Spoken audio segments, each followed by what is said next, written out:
നമസ്തേ. 5ാം ക്ലാസ്സിലെ 4ാമത്തെ പാഠഭാഗമായിട്ടുള്ള ഝാൻസിയാഹ റാണി എന്നുള്ള പാഠമാണ് ഈ വീഡിയോയിലൂടെ നമ്മൾ പഠിക്കാനായിട്ട് പോകുന്നത്.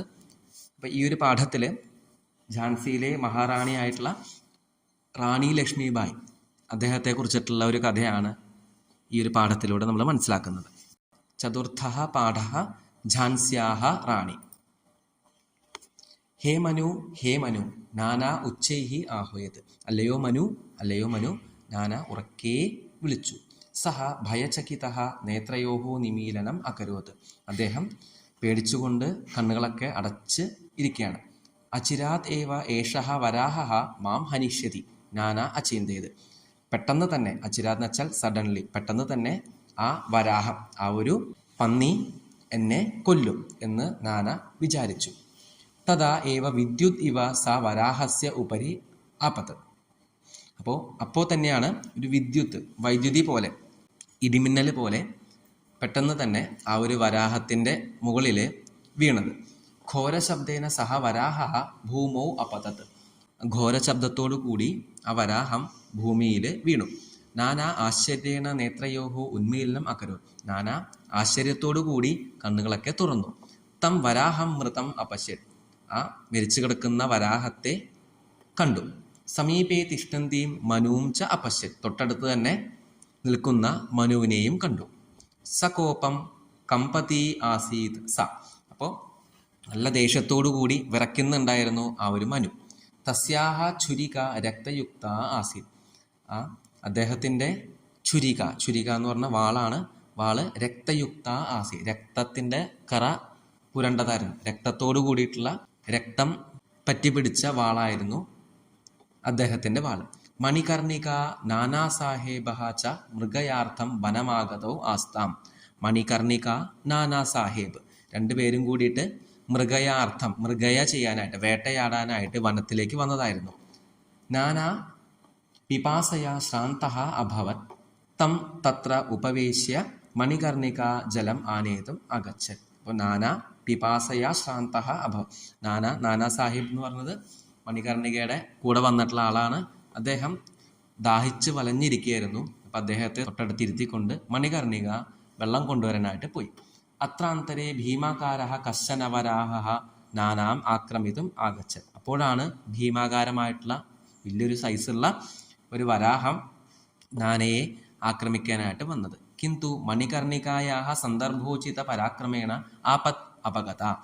പക്ഷേ മണികർണികയുടെ സന്ദർഭമനുസരിച്ച് പെട്ടെന്നായിട്ടുള്ള റിയാക്ഷൻ കാരണം വലിയൊരു അപകടം മാറി.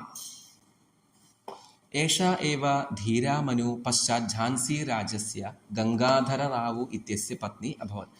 പിന്നീടാണ് ധീരയായിട്ടുള്ള ഈ മനു ഝാൻസിയിലെ രാജാവായിട്ടുള്ള ഗംഗാധര റാവുവിൻ്റെ പത്നിയായിട്ട് മാറിയത്.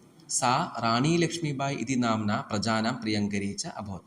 പിന്നീടാണ് അവൾ റാണി ലക്ഷ്മിബായി ആയിട്ട് പ്രജകളുടെ പ്രിയങ്കരിയായിട്ട് മാറിയത്. ഭർത്തുഹു മഹാരാജസ്യ വിയോഗാന്തരം സ രാജ്യസ്യ പ്രശാസനം അകരോത്. ഭർത്താവായിട്ടുള്ള മഹാരാജാവിൻ്റെ വിയോഗത്തിന് ശേഷം, മരണത്തിന് ശേഷം റാണി ലക്ഷ്മിബായി രാജ്യത്തെ മുന്നോട്ട് നയിച്ചു. തസ്മിൻ കാലേ കുട്ടിലാഹ ആംഗലേയാഹ ഭാരതദേശേ അധികാരം സ്ഥാപയിതും പ്രയതമാനാഹ ആസൻ. ആ സമയത്താണ് കുടിലബുദ്ധിക്കാരായിട്ടുള്ള ആംഗലേയ ശാസകാഹ, അല്ലെങ്കിൽ ആംഗലേയാഹ എന്ന് പറഞ്ഞാൽ ബ്രിട്ടീഷുകാർ ഭാരതദേശത്തിലെ അധികാരം സ്ഥാപിക്കാനായിട്ട് പ്രയത്നിച്ചുകൊണ്ടിരുന്നത്. ആംഗലേയ സൈനികാഹ ഝാൻസിയും ആക്രമിതും ആഗച്ഛൻ. ആംഗലേയ സൈനികർ ഝാൻസി രാജ്യത്തെ ആക്രമിക്കാനായിട്ട് വന്നു. റാണി ലക്ഷ്മിബായി താൻ പ്രതി സധൈര്യം യുദ്ധം അകരു. പക്ഷേ റാണി ലക്ഷ്മിബായി ആ സൈന്യത്തെ ധൈര്യപൂർവ്വം യുദ്ധം ചെയ്തു. തയാ പ്രചോദിതാഹ അനേകേ ദേശഭക്താഹ യുദ്ധായ അഗ്രേ ആഗച്ഛൻ. അപ്പം അദ്ദേഹത്തിൻ്റെ ആ വീരശൂരത കാരണം ഒരുപാട് ദേശഭക്തന്മാർ യുദ്ധത്തിൽ മുന്നോട്ട് വന്നു. യുദ്ധേ വൈദേശികാഹ തസ്യാഹ ഖഡ്ഗസ്യ തീക്ഷ്ണതാം അന്വഭവൻ. യുദ്ധത്തിൽ വിദേശീയരായിട്ടുള്ള ഇംഗ്ലീഷുകാർ റാണി ലക്ഷ്മിബായിയുടെ ഖഡ്ഗസ്യ തീക്ഷ്ണതാം, ഖഡ്ഗ എന്ന് പറഞ്ഞ വാളാണ്, ആ വാളിൻ്റെ ആ ഒരു തീക്ഷ്ണത, ആ ഒരു പവർ മനസ്സിലാക്കി. തഥാപി ഗ്വാളിയോർ പ്രദേശേ പ്രവൃത്തി ഘോരേ യുദ്ധേ സ വീരസ്വർഗം പ്രാപ്തവതി. എന്നിരുന്നാലും ഗ്വാളിയോറിൽ വെച്ച് നടന്നിട്ടുള്ള ഘോരയുദ്ധത്തിൽ റാണി ലക്ഷ്മിബായി വീരസ്വർഗം പ്രാപിച്ചു. അതായത് മരണപ്പെട്ടു. സാ ധൈര്യസ്യ നിശ്ചയസ്യ സമർപ്പണബോധസ്യ ദേശഭക്തേച്ച മൂർത്തിമതി ആസീത്. റാണി ലക്ഷ്മിബായ് ധൈര്യത്തിൻ്റെയും നിശ്ചയത്തിൻ്റെയും സമർപ്പണബോധത്തിൻ്റെയും ദേശഭക്തിയുടെയും മൂർത്തിമത് ഭാവമായിരുന്നു. അതായത് അതിനൊക്കെ പ്രതീകമായിരുന്നു റാണി ലക്ഷ്മിബായ്. ഝാൻസി റാണി ലക്ഷ്മിബായിയാഹ വീരചരിതം പ്രജാഹ ഉച്ചൈസ്തരം അഗായ. ഝാൻസി റാണിയായിട്ടുള്ള റാണി ലക്ഷ്മിബായിയുടെ വീരചരിതം, അദ്ദേഹത്തിൻ്റെ ആ കഥ പ്രജകൾ ഉറക്കെ ആലപിച്ചുകൊണ്ടേയിരുന്നു. ഇവിടെയാണ് ഈ ഒരു കഥാഭാഗം.